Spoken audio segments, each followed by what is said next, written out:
আসসালামু আলাইকুম রহমতুল্লাহি বারাকাতু। সুপ্রিয় শিক্ষার্থী ভাই ও বোনেরা, সকলকে জানাই আন্তরিক শুভেচ্ছা অভিনন্দন। আমি আজকে তোমাদের সাথে শেয়ার করব যে আগামীকালকে তো তোমাদের সকলের এই দাখিল দশম শ্রেণী কোরআন মাজিদ পরীক্ষা। সেই পরীক্ষার প্রশ্ন আমি ইতিমধ্যে পেয়ে গেছি। আমি আজকে তোমাদের সাথে শেয়ার করব।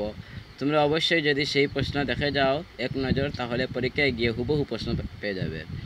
তাহলে শুরু করা যাক। তোমাদের বহু নির্বাচনী প্রশ্নে 1 নম্বরে থাকবে কুরআন নাজিল হয়েছে কত বছর ধরে।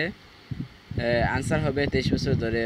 2 নম্বর আছে আলিফ লাম মিম কি। 3 নম্বর আছে কুফিগণের মতামতে গণনা মতে আল কোরআনের আয়াত সংখ্যা কত। এরকম তোমাদের তোমরা আমার যে দেখতেছো স্ক্রিনে দেখতেছো যে প্রশ্নগুলো, সেগুলো তোমরা পড়ে যাবা, পড়ে গেলে দেখবা তোমাদের আনসার সঠিক হবে। 10 থেকে 23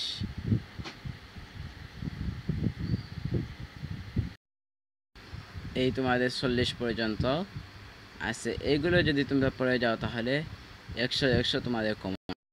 আর সৃজনশীল প্রশ্নের মধ্যে হতে এগুলো যদি তোমরা এক নজর দেখে যাও তাহলে তোমাদের আরও এরকম প্রতিদিনের ভিডিও প্রতিদিনের প্রশ্ন যদি তোমরা পেতে চাও তাহলে আমার ইউটিউব চ্যানেল মিতমাম চ্যানেলটি সাবস্ক্রাইব করে লাইক কমেন্ট শেয়ার কমেন্ট সাথে থাকবে, এবং আমার ফেসবুক পেজ হাফিজ কারি মোহাম্মদ ইতমাম হোসেন এবং আইডি আছে মোহাম্মদ ইতমাম হোসেন চৌধুরী। এই আইডিগুলো ফলো করে লাইক কমেন্ট শেয়ার করে আমার সাথে থাকবা। ভালো থাকো, সুস্থ থাকো, আল্লাহ হাফেজ।